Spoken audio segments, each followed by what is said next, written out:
Hey, it's the dude here. And I finally beat the OG Final Fantasy VII, and boy, that Sephiroth guy was a fucking jerk. So somehow, a game from 1997 has one of the best mechanics I've seen, man. It's called materia. I mean, you can literally science the shit out of it and make these crazy builds. I mean, I've literally seen nerds talk about how they math this shit together and crank their damage numbers to obscene levels. Well, before first visit to Sephiroth, I decided to put my one and only save in the middle of the fucking northern cave. Didn't even know I had it. I just thought, cool. I didn't realize I had a save icon in my pocket. My party came into the fight very unorganized. And when we got to the second phase, we got absolutely fucked over.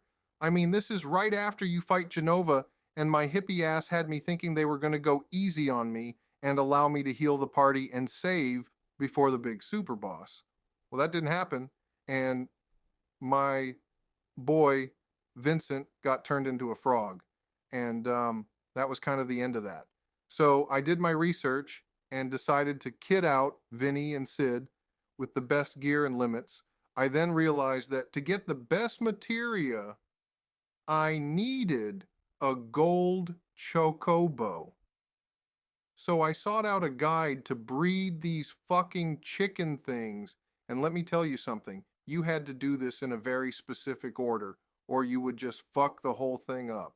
I mean, you had to feed the chocos with very specific greens and nuts during the mating process so that you were eventually left with the sixth and final gold chocobo.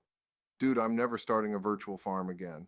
So after my little breeding experiment, I hop on my chocobo to get some of the best materia in the game. One of these was Knights of the Round Table.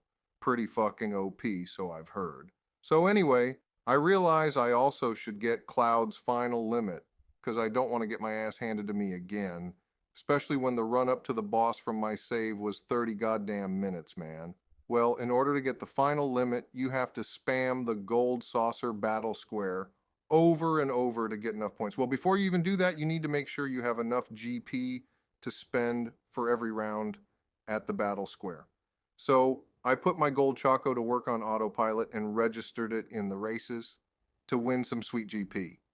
I watched as it blitzed through the other scrubs, and eventually I got to a B ranking. Well, I realized at this point I can't get by on autopilot mode, so I go back to the battle square. Well, here's the fucking problem. My character is getting changed to a fucking frog in the battle square, and it really starts to piss me off. Same shit happened at the first Sephiroth fight. I mean, what the fuck is it with these people and frogs? So, I go back to the drawing board and find out that Yuffie has a weapon that deals morph at full damage and can transform a Master Tunberry enemy in the final cave into a ribbon. Now, a ribbon basically prevents all these bullshit status effects like poison and silence and is one of the best accessories in the game. Now, Yuffie is an annoying, selfish bitch who stole all our materia at one point in the game. However, I decided, fuck it, just this one time I will actually get her some decent gear for the benefit of humanity's survival. So we get the conformer weapon for Yuffie, and boom, we turn a Tornberry into a ribbon.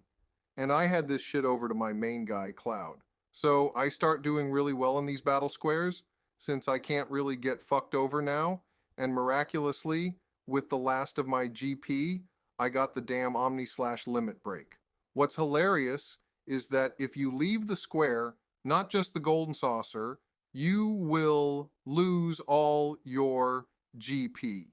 So, of course, I'm jumping for fucking joy at this point because I know I almost fucked that up. Now, I decide I'm not fucking playing any more battle squares to unlock the W summon, which in turn unlocks these special battles that would make getting two more ribbons for Vinny and Sid easier. So I decide to go back into the northern cave to convert another Master Tunberry. I spent another 30 minutes trying to find another, and for some fucking reason.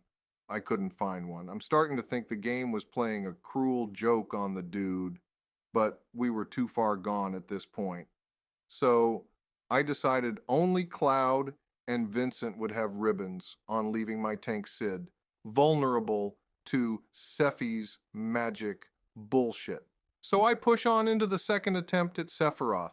I hit his first phase with a Quadra Magic combined with an Ultima, which really hurts this dude, and I give my boys some White Wind and Big Guard spells using my enemy skill.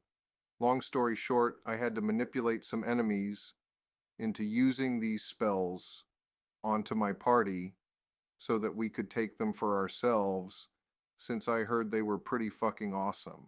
So we kick his ass, and then he turns into Space Jesus. Now I know Sephiroth is going to hit us the solar system attack and borderline wipe the party, so I decide, fuck our defenses. Vincent is going to him with our Knights of the Round Table summon. But the best part is that Cloud has a mime materia. Now, I wasn't even sure this was going to work, mind you. I hadn't even seen a video of this even working.